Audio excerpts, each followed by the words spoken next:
Sorry to interrupt the video, y'all, but let's be real. You're not a real rat if you haven't joined the Discord yet. That's where we post all our agendas, communicate, and talk about streams and Patreon stuff. So make sure you follow me on Twitter, and don't forget to subscribe, because we're almost at 100K. That's when the rats really take over. I'll catch you guys later. Like, how do you feel for it to look like evil prospers? You know, like, for example, Saint J, you know, like Ginny dying, all of that stuff. Like, how does that feel? I mean, in the moment, it feels pretty terrible, yeah. Yeah, pretty awful. It feels pretty awful.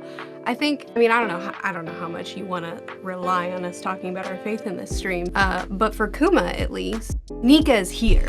So right now, Saint Saturn, at least in Kuma's life, it looks like he's winning, right? From Kuma's perspective, it looks like it's done. I just have to do the last I can to give my daughter her last chance to maybe get away. Right. And that's his perspective. In reality, Nika's here. In reality, good will prevail. And a lot of times, that's what I lean on. A lot of times, that's what I rely on, is just the hope that justice does come, even if it isn't yet, even if it isn't right now. Right. So it's a matter of perspective for you. But then when you mention Saint Saturn looks at it as he's winning, but Kuma looks at it as like, if I do this, I've won. Bonnie lives. Oh, I think from Kuma's perspective, Bonnie living is him winning. Absolutely. I mean, I think truly he wants Saturn to be defeated. He wants the Gorosei to be defeated because he wants people to stop having to experience what he experienced and what he was fighting for his people when he was over, the kingdom, and the king came back and he was setting fire to things and he was coming in to bring justice, right? So obviously he wants to end all of those things, but he can't. He can't end it all. He can't be the one that saves the world. So all he can do is try to protect the people that he is capable of protecting, and that's it.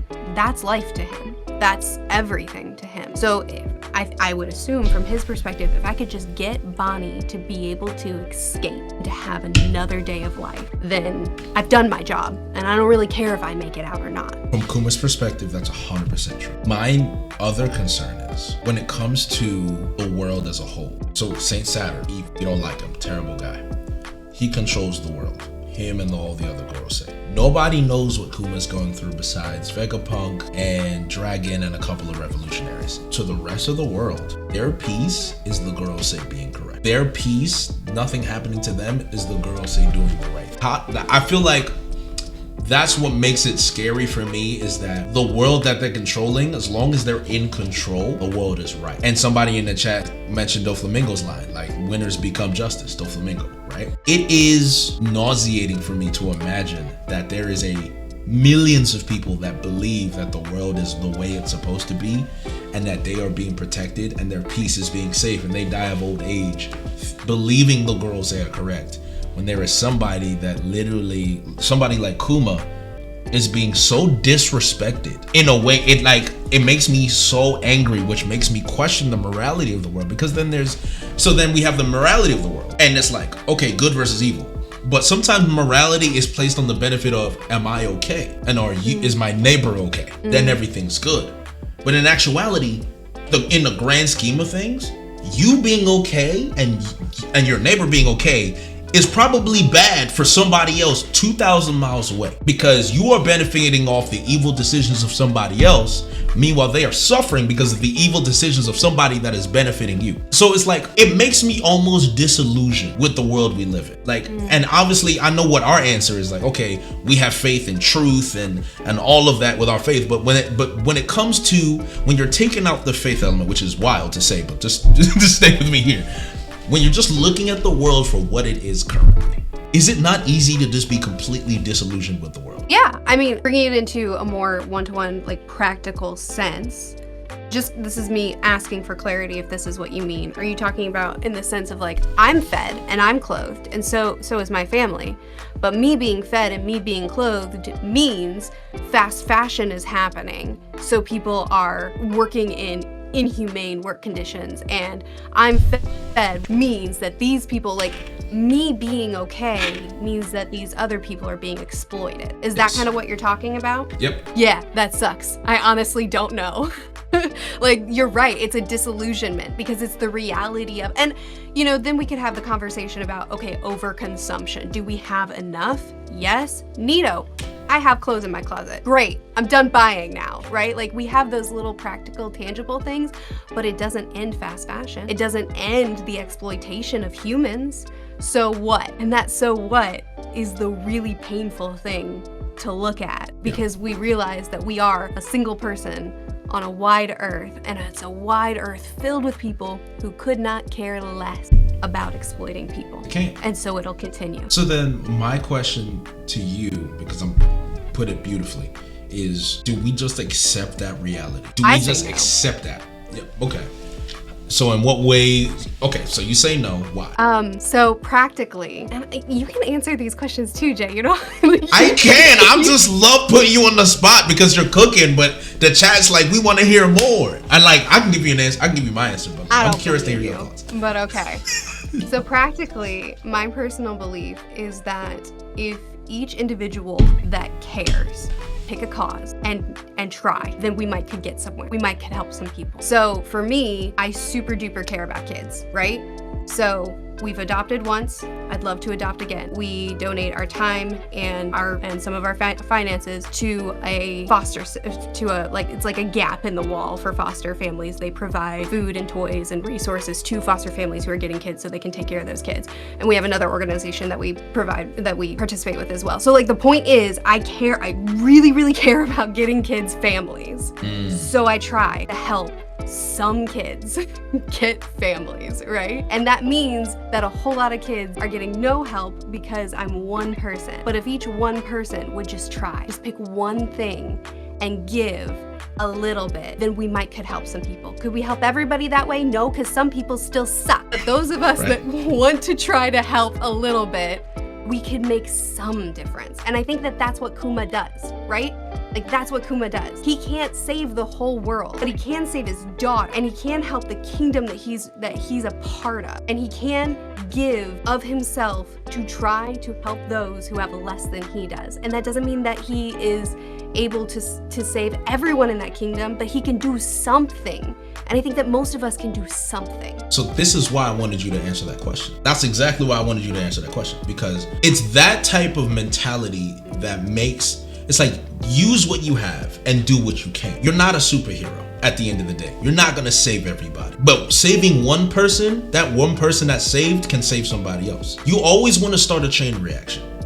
And I think one of the reasons that I really love your answer is because I have struggled so much to be happy with the fact that, okay, you know, we're big YouTubers, semi-big YouTubers, whatever you want to call it, based on scale. And it's like, so many people are only worried about the numbers, and they're worried about the views and the money they make and all these things like that. And I'm like, yeah, that's fine. But one thing that I've always wanted to know is like, what is it that I'm putting back into this world? Because I've benefited from so much. I always tell people I come from a privileged place. Like, my parents worked hard to put me through school. So there's people that have worked 3 jobs to be put through school. There's people that don't get to go to school. There's people that just don't have the things I have. There are Black people that don't have the experiences that I get to have, and it's not fair. So then my thing is just like, what do I give back? And I feel like until you find, and I generally believe that is intrinsically tied to your purpose, like, what is it that you leave on the world that allows you to live forever? And it's not the money, it's not any of that. It's like, who have you affected, and what has your effect passed on to somebody else that will be affected? We're just talking about Toriyama passing. Tragic. We're all hurt. But then when you look at what he's done, and you look what he has created, we are all products of Toriyama's work and his purpose and passion. There are so many people in this world that have been changed forever and have changed other people forever because this man took the idea, his dream, and made it a reality. Created a character like Goku, where now because of Goku, people go to the gym, people start gyms, they take underprivileged youth into the gym so they can all have the same mentality like a fictional character. Sometimes you feel like this stuff doesn't matter, but it does. Like, it legitimately does. And I think that when you look at the Gorosei, and then you look at Kuma, and you think because they control the world, that they are genuinely doing what is right. But then I'm wondering, like, what are they passing down? They are passing down abuse of power. They are passing down evil. They're passing down malevolence. And it's all a guise. It's all a muse. Because once you strip everything away, once you strip the power away, once you strip the riches away, once you strip the status away, who are you? And what do you have to show for it? And I think the beauty of it is that you strip Kuma down from everything. And what do you have? You have light. You just have pure light. Because look what Vegapunk did. Most brilliant scientist in the world, in the face of the Gorosei, he knew he could not live putting that self-destruct sequence in Kuma. He couldn't live. He couldn't do it. He would never be able to live with himself. He'd rather die. For me, the beauty of faith and the beauty of justice like that is that no matter how much evil someone can try and put in the world, light will always shine. And in that moment where Bonnie said those words and all those Kumas turned around to protect the one thing he dedicated his life to protecting, I'm surprised I didn't bawl on stream, because I was about to weep. Like, I was actually about to weep like a baby, because it's like, if there's anything that would have been enough for Kuma, it's that there's millions of clones of him protecting that girl that he sacrificed himself for. It's like there's 20,000 Kumas that lie. It's like Kuma just came back to life times 50. And I'm like, man, that is beautiful. Which is why I always tell people, like, we can love Wano, we can love Whole Cake, we can love Dressrosa, but when it comes to the meaning of Egghead and what we've got from it, it's too much. It's too much for me. That's why I like Kuma. To me, top 5 character all time. Easy money. Phew. Jay, you got me. You got me misty-eyed with that. I didn't even think. I mean, you know that the Kuma Bonnie story is valuable to me as well. It hits me in a lot of personal places as well. I didn't even consider perspective of Kuma to know that all those pacifistas were programmed to protect his daughter. Yep. Man, it's a good. Whew. That's it. Yeah. Like some people just, they don't get it. What a gift. It is, and it's like you wish he was alive to see it, you know. But I don't think he needed to be. He is alive. Well, so he is alive. You're right. Don't take him is alive. No, I know. It's just what he deserved. He deserved it so much. So it's like when I see those. To have someone else fighting for his daughter too. You know, it's like, and me as a man, I think I'm at heart, I'm probably a girl dad. Unfortunately, I would spoil my daughter rotten. I know it. I just know I would. I mean, you can ask anybody. Every time we watch an anime and I see a father-daughter dynamic, it's over. Like, it's over. That's my favorite. She's my precious. All that stuff.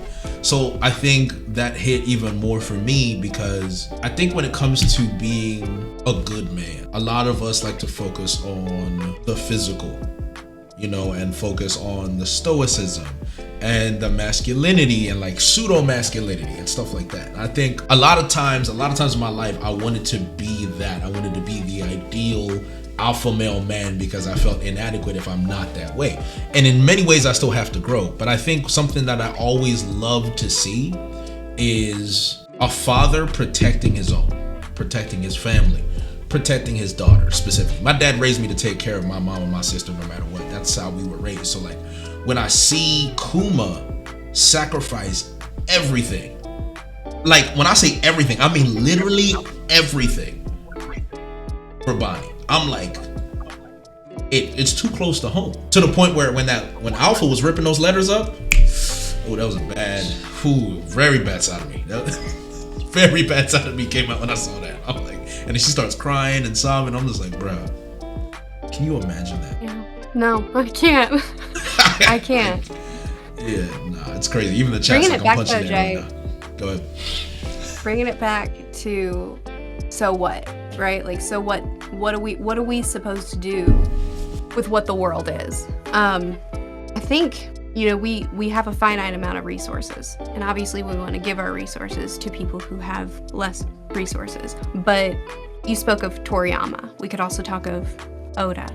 People who have brought people together, people who have created relationships and friendships that have saved some people's lives. You know, especially in the West, we have such an individualistic mentality that we end up being isolated and extremely alone. And for a lot of people, having a community is what saves them. For a lot of people, having a story that relates to them, that understands their pain, is what saves them. Sometimes it's having a creator who focuses on fatherhood and being a man and being a good man, being a man of integrity like you are, that saves someone, you know?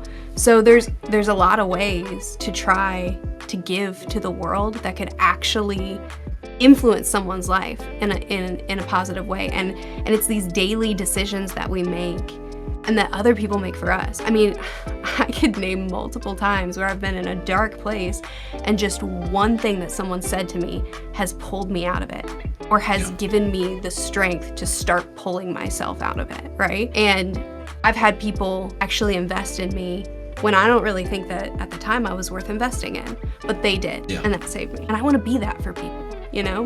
And I think us having someone to fight for is a big part of what keeps us fighting, and when the world around us seems like it's falling apart. I love that, because you can't find meaning in your life unless you are impacting someone else for the better. And that I genuinely believe that in my soul, in my heart of hearts, like, what you have is meant to be given to somebody else.